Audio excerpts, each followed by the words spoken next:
really a continuation of my video for my cabbage video. I just really didn't want to do them together because I wanted to concentrate on specific details. So anyway, thank you for tuning in with me, your girl Zesty and the Zesty Pooh Crew. Today I'm going to make some ribs. I'm going to start them in the oven and finish them off in the grill. Really, really easy breezy recipe. I love this recipe because it's so easy and so good and so tender and so delicious. Yeah, baby. Anyway, if you like what you see, you want more of it, please hit the like, subscribe, and notification bell so that way you can be uploaded each and every time I upload content. Let's get into this video. Let's go, let's go, let's go. All right, folks. So I got some Smithfield baby back ribs that I got from Walmart. So what I'm going to do is I'm going to rinse off this bone real good, and I'm going to get this little silver, whatever you call it, off the back, and we're going to get it rocking and rolling. For starters, I always like to take my meat and make sure you Clorox or, you know, put some vinegar on your area afterwards because this is messy. You don't want a bunch of bacteria floating on your space. So anyway, so what I'm going to do is I'm going to peel this thing off the back of my ribs first, and I'm going to use a butter knife and a paper towel.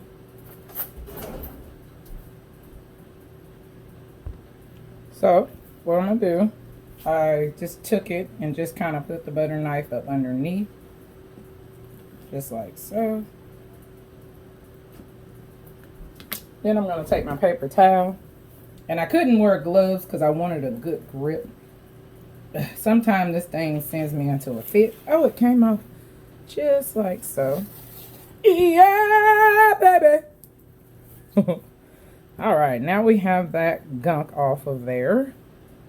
So now you want to make sure that any excess gunk, like any excess fat that you don't want, sorry about the shake, guys, I hit the camera. You want to make sure you just kind of, you know, clean it up a little bit. These are not too bad. I generally like Smithfield. And so I'm just going to get a little bit. You want to save some for rendering, so that way they don't become dry or whatever. And if you're not skilled, make sure you cut away from the rib. Now what I'm going to do is I'm going to cut mine down. I'm going to start just like so. Because I'm starting mine in the oven and finishing them on the grill, I don't want my ribs to fall apart. So I'm going to cut my ribs down right in the middle of the bone. I'm only going to keep 2 ribs here or there. You can do them however you want. You can keep them whole if you want. But for me, I hate whenever I take them out of the oven if they're too tender. Then I don't want them to fall apart or whatever. So what I'm going to do is I'm going to start out with some mustard. And my mustard is just going to be my binder. And I'm going to get it good because it's going to go on both sides. You don't have to use mustard. You can use whatever binder you like. And I am going to use some Memphis Rub by McCormick. I'm a McCormick advocate. I wish they would sponsor me one day. I also have garlic powder. That's right, my infamous. And I'm also going to use a little bit of nature seasoning. Now, what I'm going to do is I am going to make my sauce out of some of the juice from the ribs. So you'll see that later, but I just wanted to let you know what my intentions were. So now what I'm going to do is I'm going to start out with my seasoning because I want that McCormick to be on the top. And I am going to season it on both sides. So now what I'm going to do is go ahead and start out with that nature seasoning that I love.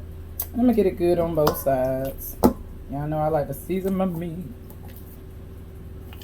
Then I'm going to hit it with some garlic powder. And then I'm going to take that rub and get it in there real good. Now I am going to let mine marinate for a couple of hours just so I can get the seasoning down to the bone. You don't have to do that. You can put it right in the oven. But I am going to wait just a little while. Now I'm going to get that seasoning in there. Now this calls for 2 slabs of ribs. And so I only have 1. So I'm probably going to use just half a pack. You know, until my heart is filled in terms of how I want it to, how much seasoning. You can go liberally. You just don't want to go too far. This is not heavily salted, but it does have a lot of flavor, packed with a lot of flavor. So do what you will, because you need them in your life. because you want to ride, Sally, ride. All right, so now what I'm going to do is I'm going to wrap these up in some foil. And then, you know, after I have them sitting for about an hour or so, that's when I'm going to put them in the oven on, I think 300. Yeah, 300 for about 2.5 hours. So I'm going to show you guys how I wrap these up. So what I'm going to do is just I'm going to lay them bone side up. And these are going to go in a pan, but I'm going to have them wrapped the entire time they're in the oven, because you don't want to dry your meat out. And whatever seasoning is left in there, you want to make sure you get it in there real good, just like so. Then what I'm going to do is I'm going to give it a couple of pieces of butter on each piece. So that way as it marbles, I want that butter in that meat. And so, you know, one reason why I do that is because I don't want my meat to be dried out.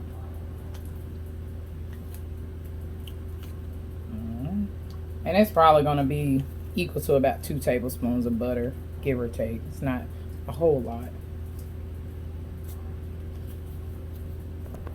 All right.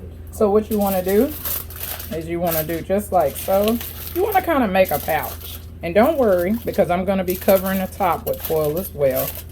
So you want to make you like a little basket, a little rib basket. Rib basket coming up. And then you just want to give it a nice little overlay. You don't have to do it real tight.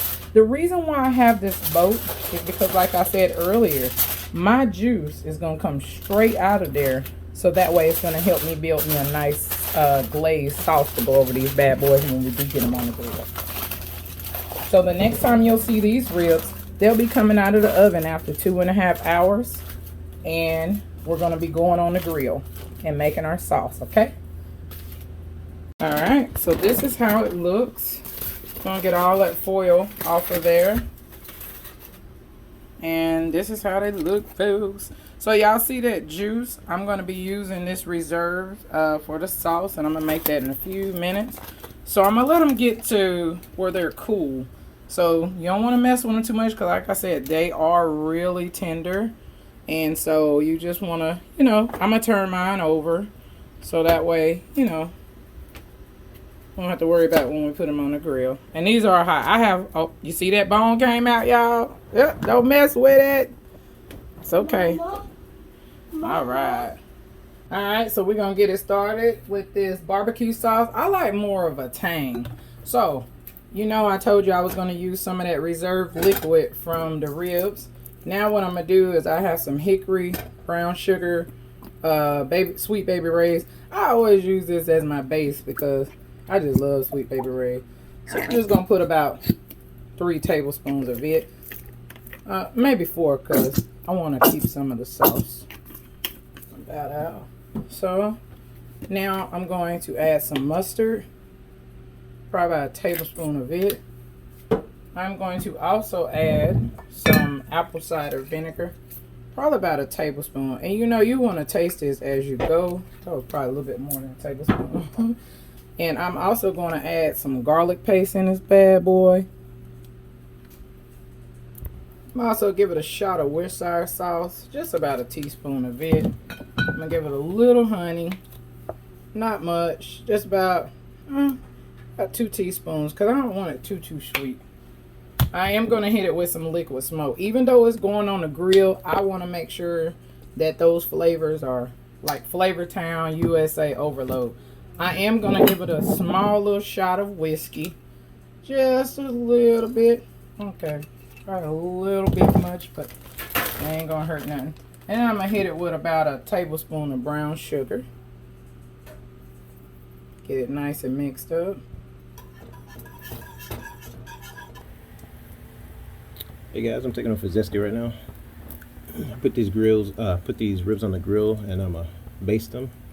What I'm gonna do is I'm gonna baste them every 5 minutes, and I'm gonna cook them until they get to exactly how I want them, which could probably be around about 15 minutes, give or take a few. So check back in just a moment. Alright, it's been 5 minutes, so I'm gonna flip these now and I'm gonna baste the other side. And what I'm gonna do after that is I'm gonna keep cooking them and basting them every 5 minutes until I actually get them to how I want them. So let's go ahead and get this going.